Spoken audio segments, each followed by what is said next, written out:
உன் சிரிப்பினில் என்னை சிதறடித்தாய். உன் பார்வையால் என்னை பதற வைத்தாய்.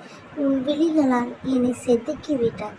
ஒவ்வொரு நொடியும் செதுக்கினேன். நான் சிற்பமாய் ஆனேன் உன் முன்னால். நான் உன் கை கோர்த்து உன்னோடு நடக்கும் அந்நேரம் பொன்னேரம். உன் அருகே வந்துவிட மாட்டோமா என்ற ஏக்கம். ஆனால் இப்போது உன்னோடு நான் நடனமாடும் போது உணர்ந்தேன், இந்த உலகத்திலே மிக அதிர்ஷ்டசாலி நான் தான் என்று. உன்னோடு உரையாடி மகிழும் போது உணர்ந்தேன், இந்த வாழ்வில் நான் பிறப்பெடுத்ததின் அர்த்தம் என்ன என்பது. உன் கடைவிழி என்னை காணாதா என்ற ஏக்கம், அது எப்போதும் உன்னோடு தான் இருக்கும் என்பது உணர்ந்தேனடி. தொலை தூரம் இருந்தாலும் நம் கடைவிழிகள் அருகில் இருப்பதை உணர்ந்தேனே.